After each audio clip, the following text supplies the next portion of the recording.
Welcome back to Spank Ranch Garage. It was all the way back in 2004. I was 14 years old working at a repair shop, and as I was leaving that job, we had a 95 Chevy Beretta come in. It was just a base model, automatic, crank windows, white on red interior, and some poor old lady brought it in, and it had like no compression on all 6 cylinders. And the mechanic there diagnosed it as a timing chain, which turns out to not be the case. It was, my boss let me have it, I think, for 200 bucks back in 2004. My dad and I, we drug it home, pulled the motor apart. It actually had a broken piston on like one of the rear cylinders, and it put shrapnel all through the motor and held the valves open, and that's why it didn't have any compression. So I ended up getting a pair of cylinder heads off of Craigslist, and they were off a newer 3100. So long story short, that led me to land at this website called Beretta.net, and I was asking questions like, why don't these parts fit together? You know, I was 14 years old, I never built an engine before. There's a later design, it was more close to the 3400 if I remember right. So I realized, like, wow, these guys actually care about these cars, and they're actually doing things to them, modifying them, etc. So I was like, that's pretty cool. So I ended up getting a whole like newer 3100 top end, putting this car back together, and it was my first car when I turned 16. I started driving it, and within like 5 minutes, I was like, man, this automatic transmission is terrible. So I started researching how to swap it to a 5-speed. Just started collecting parts at the junkyards, and this is back when you could go to a U-Pull-It yard and there would be 3 or 4 Berettas there almost every time, and now there's hardly ever. They're pretty well all crushed at this point. Through the Beretta community, I ended up finding this guy in New Jersey that had a 94 Z26 Bright Aqua Metallic, which is like that teal aqua metallic color. It was on a nice set of wheels, lowering springs, pretty clean car, but I think the motor spun a rod bearing or something from failed lower intake manifold gaskets. So I was like, man, this would be cool to just start with this car, 5-speed swap it while I drive my other Beretta daily. So 2006, I buy this green car.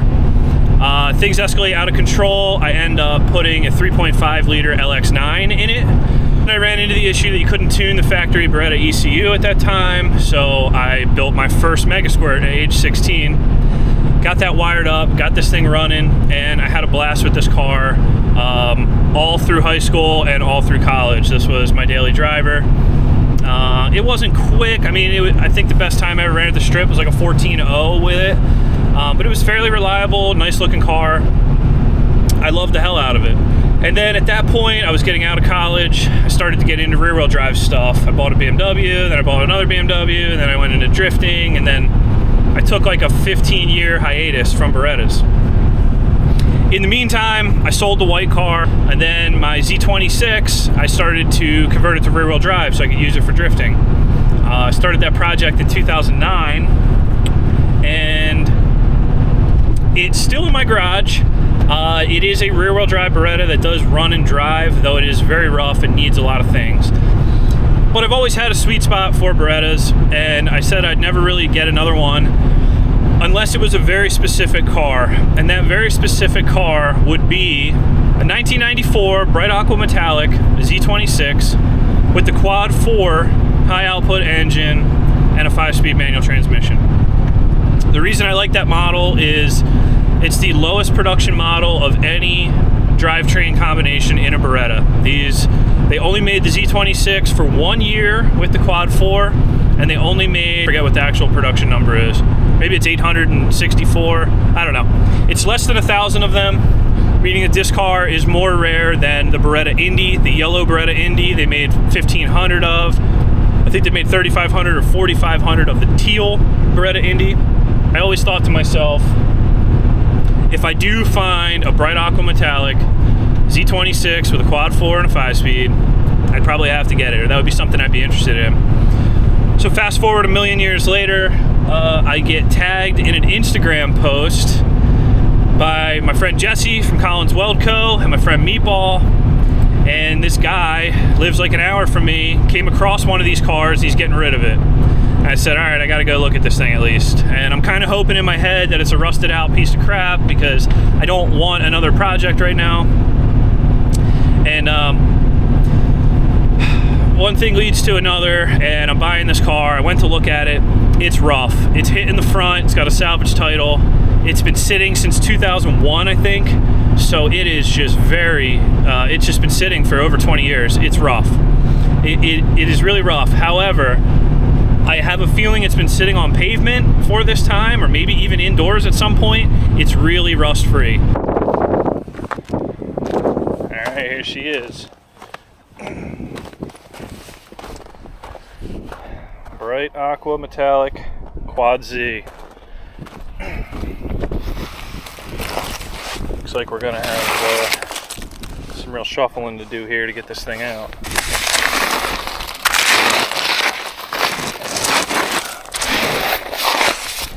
Anyway, she's rough, but I'll give you guys a better look once she's up on the trailer. Took the majority of my morning, but here it is. She's dirty, but this paint may be in better shape than I was aware of. Now, this car is a salvage title and it was hit in the front, and they put it back together with base model parts. It does not have a Z bumper, grille, fog lights, none of that. The rest of the car is complete. Interior, as expected for a, I don't know, what is this thing, 30 years old this year? But the reason we're here, look at these door jambs. These usually have bubbles in them or holes. They're mint. Steering wheel's in great shape, factory 5-speed. The dash is blown up. The headliner's gone. It's a non-sunroof car.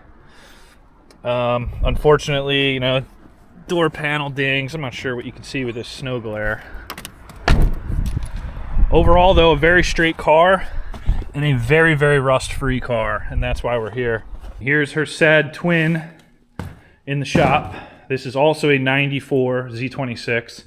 This one's got a sunroof, and this one has been converted to rear-wheel drive most of the way. It ain't done yet. This one has the LX9 minivan motor, turned sideways, Camaro T5 trans, Nissan 240SX rear subframe, coilovers front and rear, BMW M3 front brakes, custom control arms, yada, yada, yada. But I think someday I'd love to have these things sitting next to each other in the driveway. Two 94Zs of the same color, one front wheel drive, one rear wheel drive. That's a dream setup when it comes to Berettas, I think. I've had 3 Berettas, I guess. I currently have a 93 GT parts car at my house. It's a 5-speed with a 3400 swap. It hit a deer. It had an interior fire, and it's extremely rusty. So it is a parts car. It'll never be on the road again. Total piece of junk. But I have that for parts. I also have a stash of parts that I've been hoarding for the last 18 years. In my shed, I've got Z04 bumpers, I have Indy seats, I got Indy mirrors, I got Indy GTU lip kits, I got all kinds of crap. I've got an entire parts car, plus I have all the stuff that came off of my Bright Aqua Metallic Z when I started 5-speed swapping it. So I think for a fairly cheap investment, I'll be able to get this car looking decent and be on the road again. Now, if you don't know about the GM Quad 4, it came out in the late 80s. It was GM's 4-cylinder. They put in a ton of these cars, like the Oldsmobiles, the Buicks, the Chevys. But they also made a high output version, and they made a version above that. And these quads are decently feisty. They made anywhere between 180 and 175 horsepower, or 170 horsepower, whatever, in the Berettas. The 94 Z24 being the lowest power output, probably due to emissions upgrades and whatever. But it was a pretty good motor for its time. You know, in 1990, the Oldsmobile version, I think, was making 190 horsepower and spun to like 7,500 RPMs or something like that. And that's pretty unheard of back in 1990. You know, the Hondas were getting into the game and they were getting to that point, but really this motor was one of the first to have that. But anyway, after always having V6 Berettas, I really like them a lot, but I would just like to try out the 4-cylinder version. I never have, so this is the perfect car to do so. But this is all algae from sitting, and it didn't come off with a wash, so that's going to need a little more attention. Same with the trunk lid, same thing. But this has some crazy and clear along with the roof. A lot of algae on here as well. I don't know, the roof might be savable. But either way, what I'm trying to gather in my head here, is this going to be a full repaint, or can I paint a front clip and put it on it? There's no egregious dents on the body. There's really nothing. It's straight. It's very, very straight. Same rust discoloration here. That's just soap. Factory decals are in really nice shape. I'd hate to have to remove those for paint. Same thing here, just more cleaning, and the rear of this thing is really, really clean. So, I don't know, we'll see. We might meet somewhere in the middle. Maybe I'll respray the trunk lid and the roof and the front clip, and we'll try to blend it together. I don't know how that would work, but we got other things to worry about before then.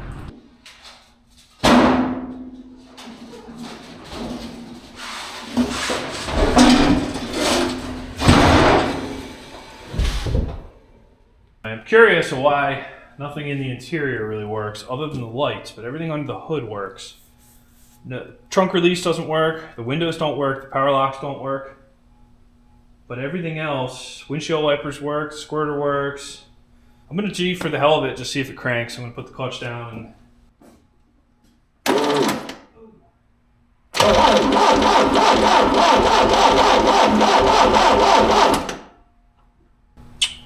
It cranked. I didn't watch for oil pressure or anything else, but let's get into the fuel system, get this thing actually running, and then figure out why it doesn't have a clutch, and then figure out why nothing in the interior works, and then cleaning and a million other things that are gonna nickel and dime me to death. Just noticed something. We've got this oil in here, and it's got a similar amount of dust on it. It's SAE 30. Made in USA, distributed by Pep Boys. Pep Boys isn't that common anymore. I'm trying to see if any of this would lend to a date code. But it's just SAE 30, which is weird, heavy duty. I wonder if this thing sucks oil down. I don't know if anybody's got an idea of how old these bottles are. I mean, they're not that old. I've seen them in my life. They're probably, but it's probably more than 10 years old, I would assume. Yeah. Juno's telling me my progress on this Beretta sucks, so I got to get working again. So I did pick up some tune-up parts for this car. Anyway, some oil filters, some new spark plugs, whatever. We'll get into that though. That is not what we're really here for. This is just some optimistic thinking on my part. When we get this thing running, I'll give it a good tune-up because I had to buy another sending unit, and I bought the absolute cheapest Chinese sending unit I could find, because I'm going to be replacing the pump hopefully with a genuine GM one. We'll see if they made this thing standard or not. Now it did say on Rock Auto that this fits the Quad 4 Beretta and the Oldsmobile and whatever, the Grand Am. If anyone knows if this is actually different than a V6 model, I'd be curious. Let me know in the comments. Looks like it's already got the upgraded plug on it. Maybe that's the plug that's on the car side, just 3 wires. So looking at the sending unit that came out of the car, there's clues here that something very, very bad happened to this fuel system. I've worked on a lot of old crap that sat for a while. This is probably some of the worst corrosion I've ever seen. So maybe this had water in the fuel and sat this way for 20 years. We don't know. But the guy that was working on it told me this pump is shot, obviously. So he bought a new pump that he included with the sale. So can we put the GM pump in here? And I can already tell that the plug is different. The rest would probably work. This one has the correct plug in it. So I could do some cutting and splicing if I had to. I guess the question is, how much do we trust the Chinese fuel pump? You know, once I put this thing in, I'm probably not going to take it back out, or I don't want to.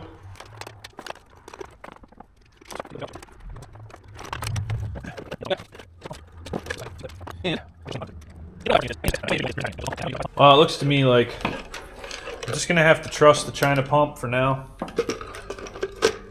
And I will keep an eye out for an OEM sending unit that's in decent shape, and I'll rebuild that with the new GM pump.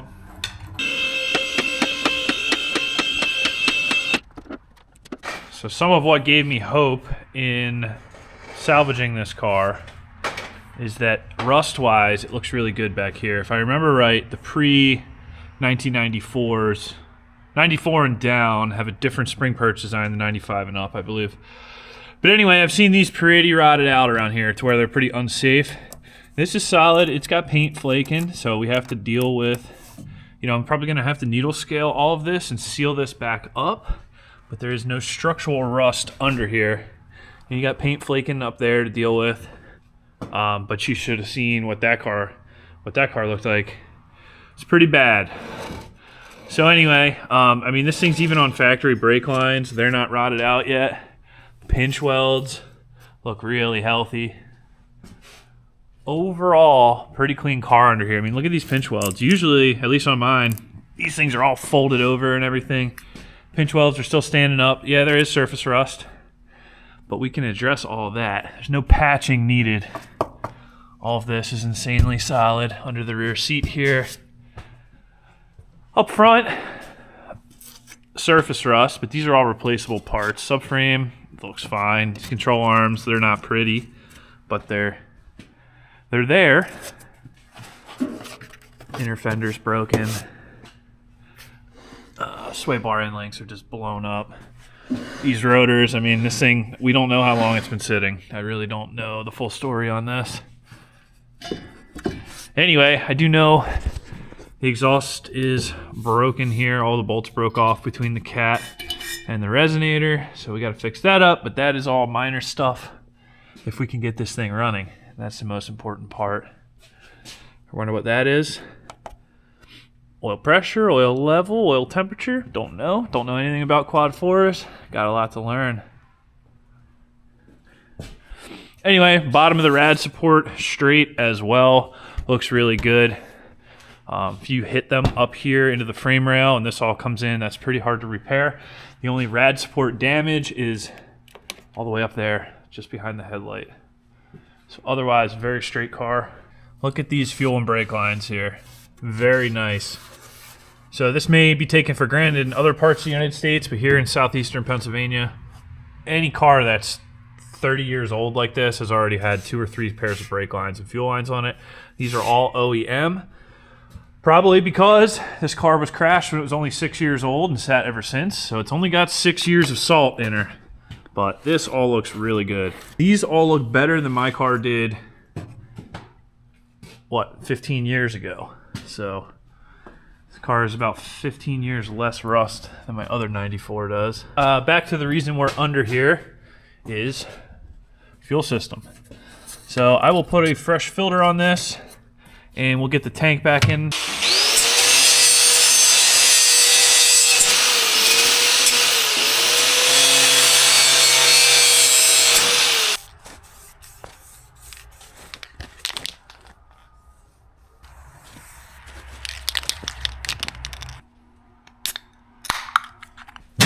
Alright, so we got a brand new fuel tank to start from here, which is fantastic. Previous guy bought this and threw it in with the deal because that other tank, I saw it when I picked this car up. The crap, I mean, I can't explain to you guys how bad this crap smells. Whatever fuel or whatever that was called in this tank. Just from changing the fuel filter, my shop smells. I was out in the backyard behind the shop and I could still smell it. Like it literally is ruining my whole property.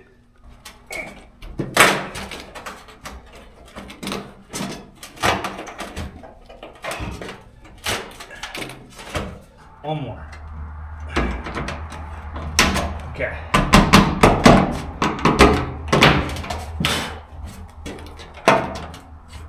Fun. That's it.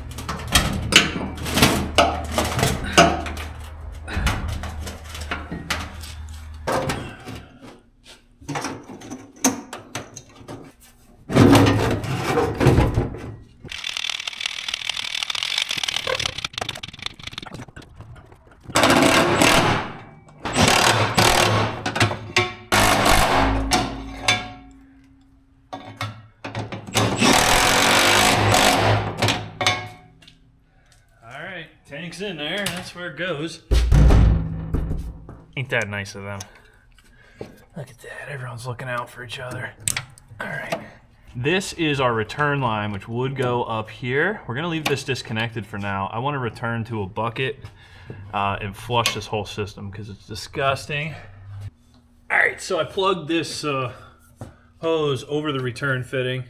We're gonna drain this into a bucket because when I put fuel in this, the tank is gonna be fresh fuel pump, and then we're gonna push that up to the fuel rail, back through the return lines, and out this hose into a bucket.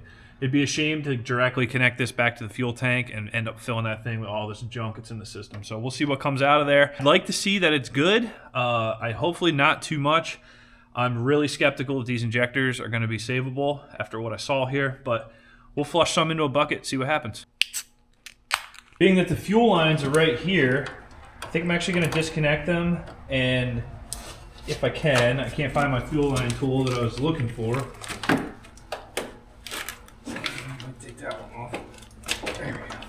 That's the return line off there. What I'm gonna do is I'm gonna loop the hard lines on the car and flush it to a bucket, and then we'll put the engine back in the system. I have a feeling everything's already contaminated because I think they probably tried to start it as is, not knowing that there was like absolute destruction happening in the fuel tank. All right, cleaned out this white ice cream container. Let's see what we get. I heard the pump. Do you hear that?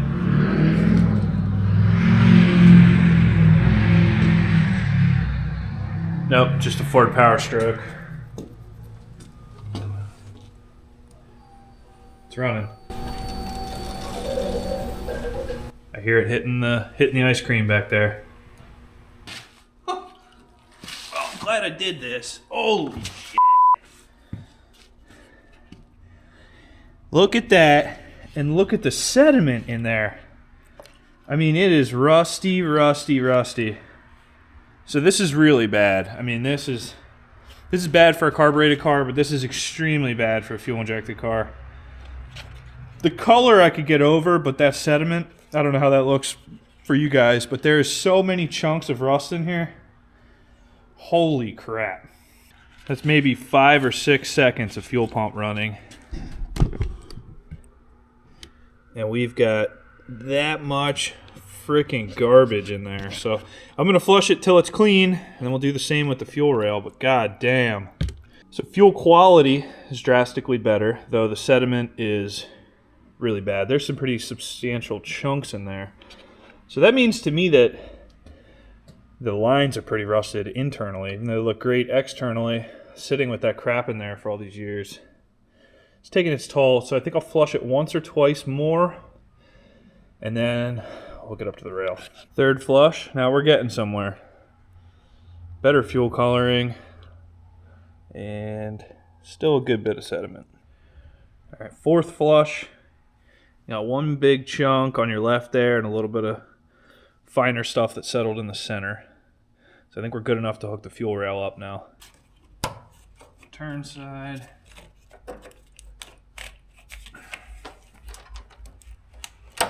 Supply side. Let's flush it again for 25 seconds.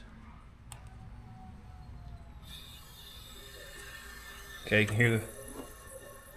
can hear the regulator working.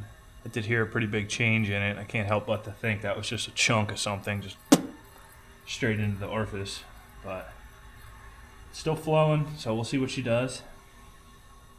This is why I think there's a lot of value in doing this. Like, we could have just put the tank and pump in and literally tried to fire the thing up, but look at how much rust I found just in those 4 flushes. That would have all been in the injectors, in the fuel pressure regulator, in the rail. All right, first flush with the fuel rail in the loop. Sediment, not terrible though. Smell and color is horrible. So I wonder if there was liquid fuel still in that rail, or this is all residue that we're breaking free. But I'm gonna flush this 3 times as well. Second flush, color and smell. Getting closer. Little bit of sediment in the middle there, but really not bad. I feel like I'm panning for gold. It's funny. The fuel swirls around in here. All the sediment falls at the center every time. All right, final flush looks really good. I see 2 specks in there, 2 flakes. So now we'll put it up in the air, connect the return line back to the tank. That way this thing is a complete loop, feeding itself again. But all that sediment that we dumped will not end up in our brand new tank, brand new fuel pump. Whatever is left, a little flake here and there. We've got 2 strainers in the tank, plus the inline fuel filter, plus the baskets on top of the injectors. I think we're gonna be in okay shape. We did what we could with the fuel system. Let's just hit the key See if we get any sparks, any fires, any pops, any bangs.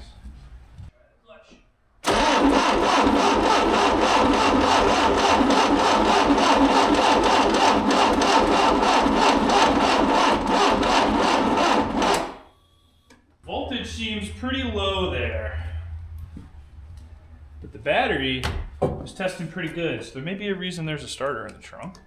I use a second set of hands here to someone missed this as I crank. Here's shot number 3.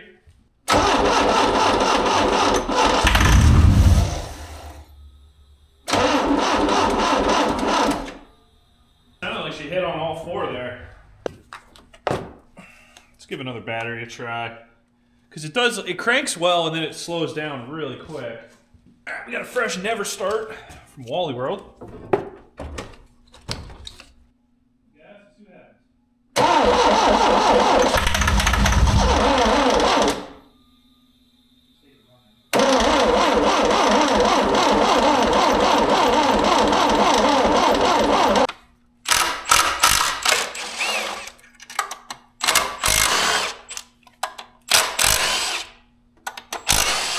I actually decided before going the starter route, I want to pull the top cover here and pull the plugs out. Let's just see how it cranks with the plugs out.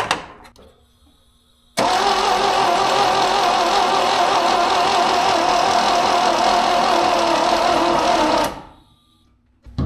don't know, what do you guys think about that? The battery's sitting at 13 volts. It just really seems to lose speed.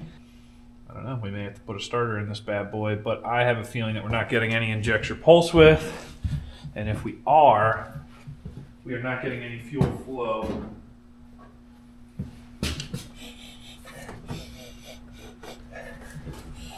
I don't smell a smidge of gasoline.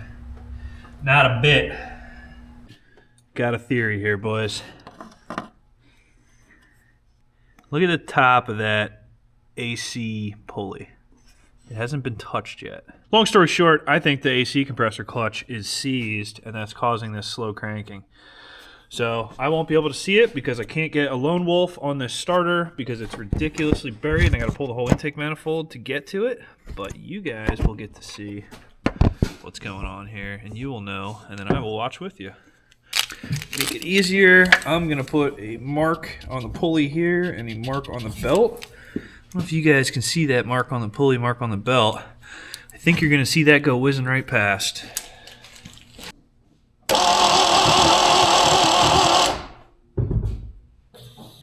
Look at that. Sucker didn't move an inch. So we have a seized AC pump or seized clutch. So I'm going to go ahead and cut the belt off of that. On this motor, the water pump and power steering are driven off timing chain and cams.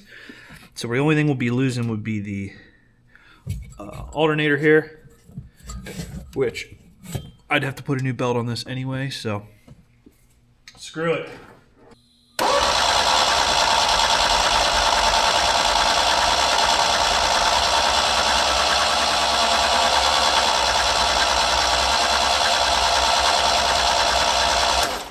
That's what I like to see, and I'm up to 60 pounds of oil pressure. The voltmeter ain't dropping like it was before. It's one problem to the next problem to the next problem. So a slow crank, we got it figured out. It's a damn air conditioning compressor. Pretty interesting. I can see a skid mark on the front of the pulley from where that belt was tearing around it. Decided to throw the top end back together just so I can hear how it's going to crank with compression. And maybe, now that we get some cranking speed, maybe we hear something, but I'm keeping my hopes low on that.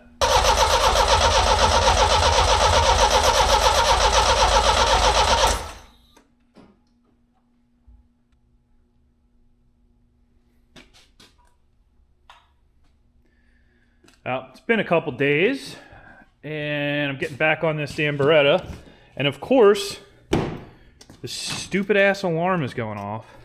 Look at this, everything's blinking, the battery, brand new battery's dead. I just hate these stupid 90s alarms. So I did find an old book that I had I have the factory service manuals for 1995. They do not contain the Quad 4, but I did have this Haynes manual, which back in the day you could actually fix a car with a Haynes manual. These days they're trash. But the wiring diagram has brought some clarity to what we're dealing with here.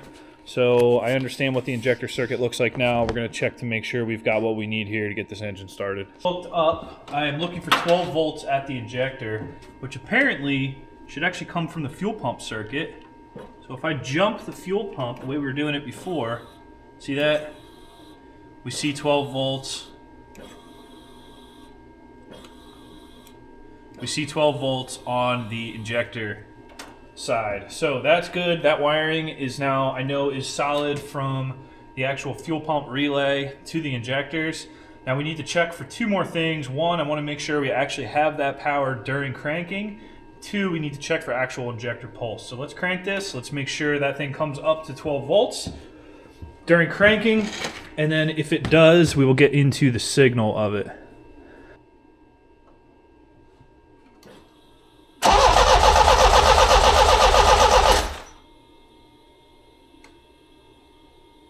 That's staying high.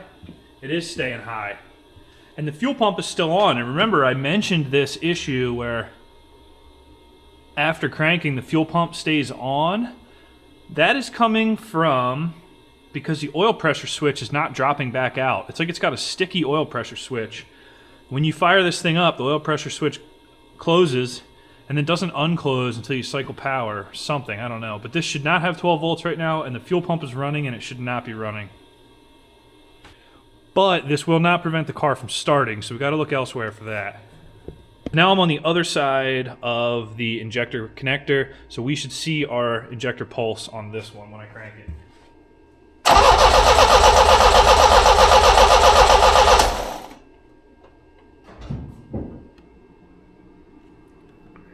All right, this will be a little tricky to understand unless you're familiar with what you're looking at, but essentially this is our 12 volts here. Now it's all wavy because we got a starter motor trying to crank, so you can see each cylinder of compression, plus the battery is a little low, so it doesn't look super healthy. It's actually like 9 volts or something.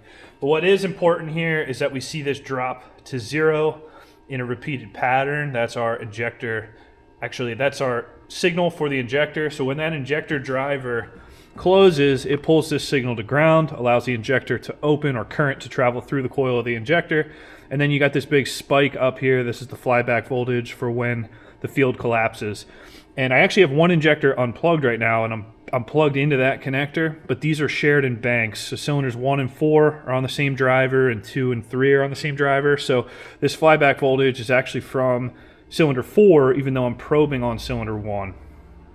But this proves that electronically this thing is asking for fuel, and we're giving the injectors everything we need to make it happen. So this is a mechanical injector issue. I'm gonna go ahead and get this fuel rail pulled so we can give these injectors a better look.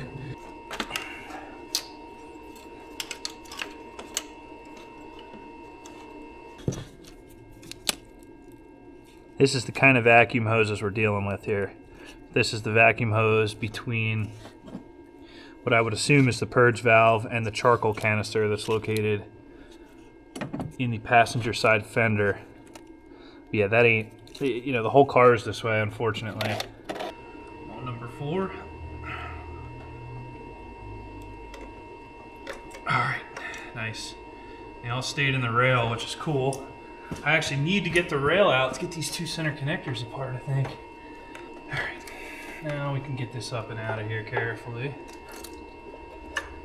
Cool. There's the rail and injectors. Of course, the seal stuck on that one, so we'll get that one back down in the connector.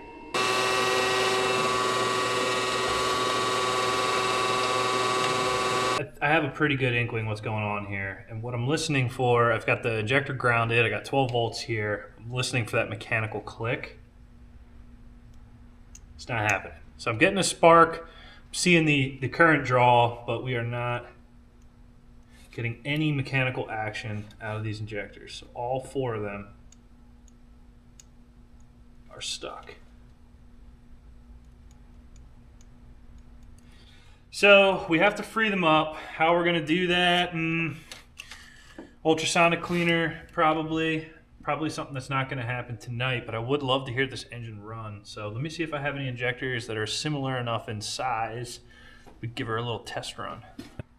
For reference, here's what a good injector sounds like. Hear that distinct click? Right, that's the mechanical action of the injector happening. We do not get that on these factory injectors. We get a little noise, which is the connection arcing, the coil drawing some current.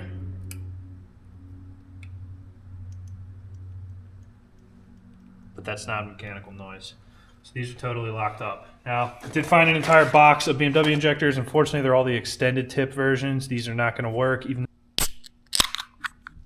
got a fuel rail for probably an M52 BMW. It's got injectors hanging out of it, and they're the same length. And I'd bet with the right O-rings, they'd fit. The plug is the same.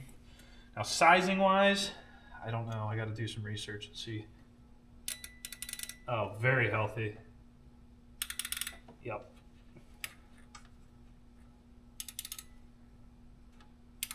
Oh, yeah. So I got at least 4 good ones here. I also have another set of injectors out of a turbo or a supercharged Grand Prix. I'm gonna go try those, see how they look. I don't know. Injector impedance is so easy to measure, and people argue about it all day on the internet. So factory quad 4 injectors, you're gonna see like 2-3 ohms. Where are we at? 2.1 ohms. 2.2 ohms. 2.1. And I'm struggling here. 2.1. So the coils on these are perfect, right? 2 to 2.5 ohms, I'd be more than happy with. Now, anything over like 10 ohms, I would consider a high impedance injector. So I got this random injector here, which I still got to figure out what it's from.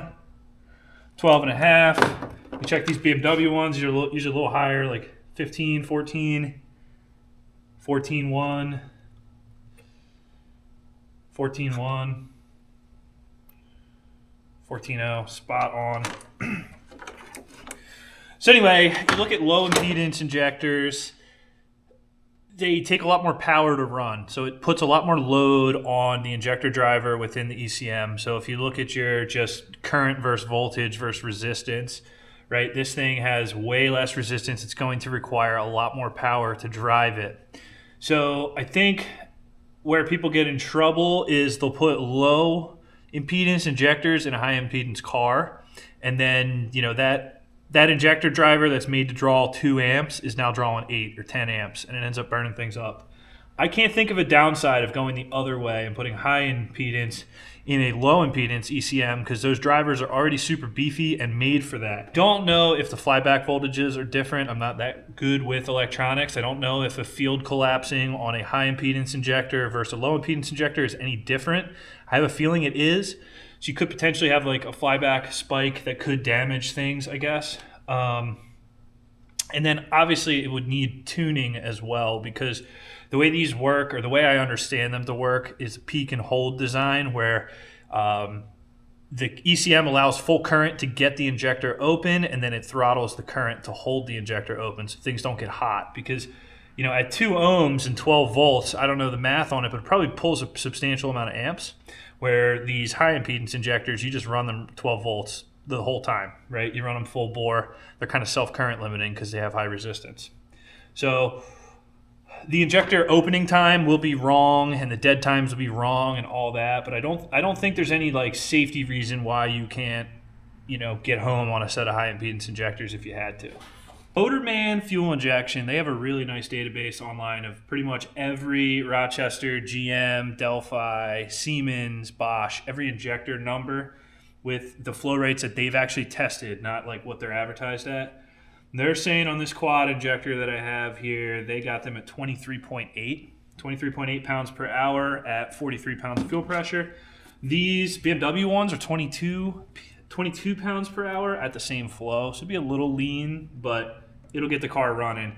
These bigger injectors at 50 is just going to be too much fuel. So this should get us, we should be able to get this motor started and idling on these BMW injectors, I'm hoping. Let's put them in.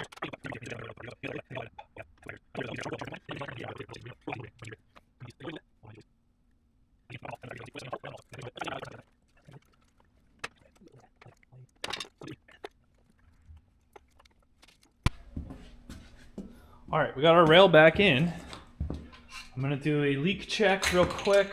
So we'll jump the fuel pump, check for leaks. This fuel pump jumper is actually pretty handy.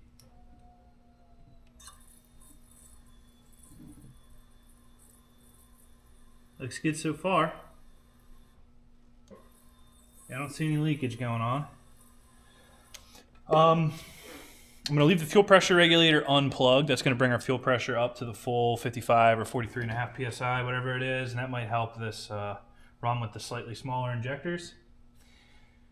But I guess we just gotta try it. Here goes nothing.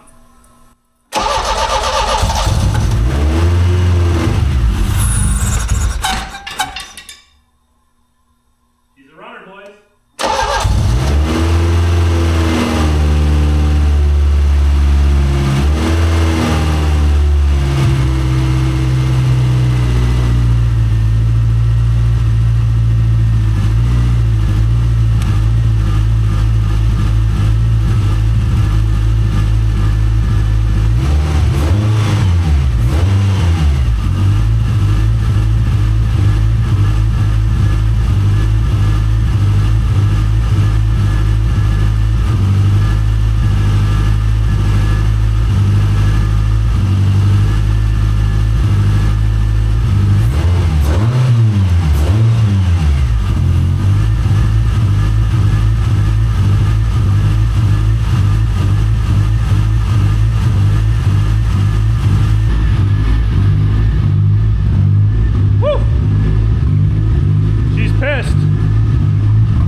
Smoking me out in here.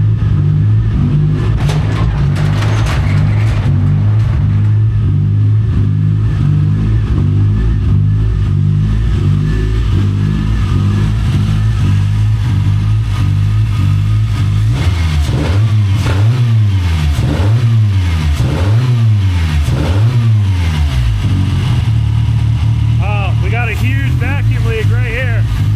So that the PCV's open. I got 2 ports open here, and I got another port open here. So let's plug all these ports and we'll see if she idles a little better. I might have to step outside. It is insane in here. 20 years of whatever the hell is in the exhaust, or what's left of the exhaust. Remember, it's broken off at the cat, so it's not actually coming out the back yet. Holy crap, it smells in here. But that's good news. Thing makes great oil pressure. She's not knocking, it runs. It hits on all 4 cylinders. You really can't ask for anything more for just throwing a set of junk injectors in it. Patched off 4 vacuum leaks. I got some junk coolant here that I was gonna just get rid of, but I'm gonna throw it in this for now. There is actually coolant in this. I squeezed the lower rad hose, you can hear stuff. So it's not empty, which is great. It means it held water, it didn't crack over the years. So there's something in there now. It is stanking in here.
pissed.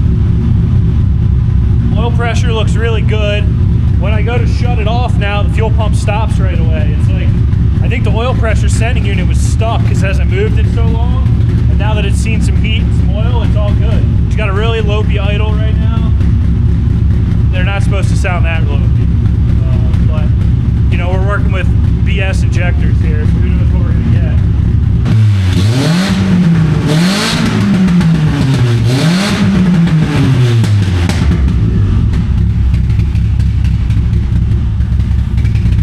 Fuel pump shut off like it should. Cooling fan is staying on. We got to investigate the cooling situation. Runs. Makes great oil pressure. It's got no blow by. Engine sounds healthy. When it hits on all four, it hits. I probably revved it up to 6,000 RPMs or so there.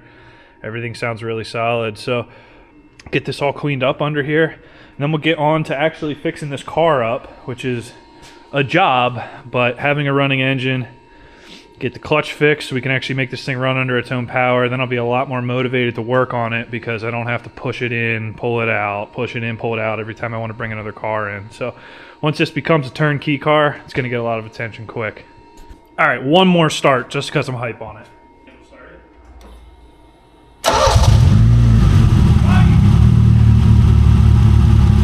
All right, so transitioning to the interior here, we need to find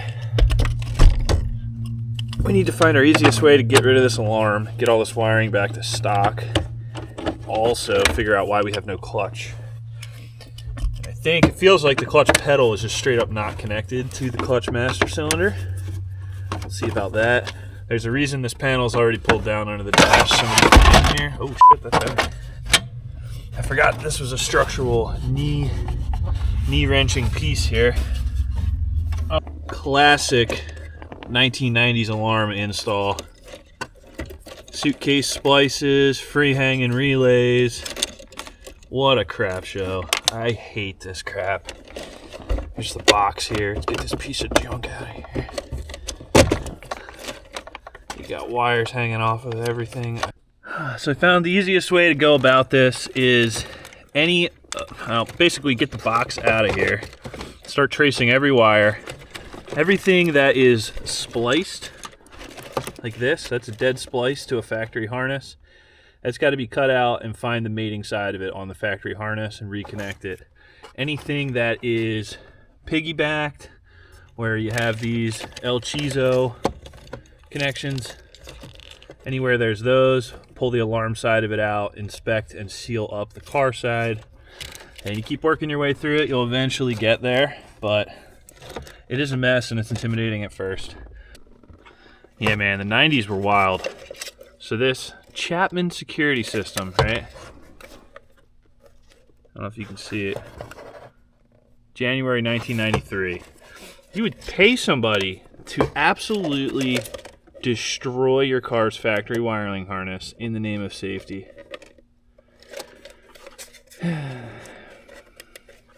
Isn't there a saying about that? Those who trade liberty for temporary safety deserve neither. All right, I got most of the garbage cut out. We're getting close. I got some taping and some stuff to do, but look at this stuff. Oh my God, power windows, what? Both sides even work. Look at that. And then also, you can power release the trunk. You heard that. Trunk release works. We got dome light. We got cluster lights. Horn works. Wipers work when the key's on, I guess. The one wiper arm that's on there. So I think we regained most of our interior function at this point. Oh yeah, and then does it start? That's another great question.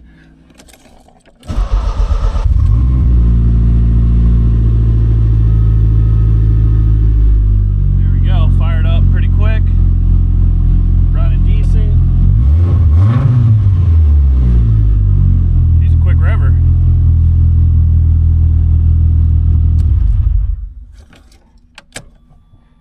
See how slow that oil pressure gauge drops? That's actually keeping the fuel pump on. So I'm not convinced that fuel pressure or that oil pressure sending unit's any good. Somebody wants to come steal it, please don't, but it's no longer protected. Oh, I gotta say, I was pretty surprised to see that the clutch pedal was actually hooked up to the clutch master. Because it floats so freely. I figured the C-clip came off or the bushing came apart and it popped off. Well, the C-clip is gone and the bushing did come apart, but it's actually still hanging on the stud on the clutch pedal and actuating. So, pulled the cap, there's no fluid in it. We're gonna dump a little Mercedes .4 in here because that's what these Berettas run best on. And we'll see where the fluid goes. Is it come out the firewall? Is it gonna pour out of the bell housing? Is it gonna come out of a hose or a line? We don't. So my power bleeder does fit, which is cool. So we're gonna, I don't know, put like 6 or 7 PSI in here. And then crack this bleeder again. This is the best way to bleed clutches, in my opinion, because these are tough to bleed, especially with only one person out here. I'm gonna suspect the seals are just gone on this thing. This master cylinder's shot. It's not leaking into the car. I don't know where the fluid went, but it looks like the actual piston is stuck at the bottom of the master cylinder. And the linkage that goes to the pedal is just slack. It's like it's not spring returning. It's almost like the car was parked with the clutch depressed, or maybe the first time they pressed it after sitting, it just went to the floor and stayed there.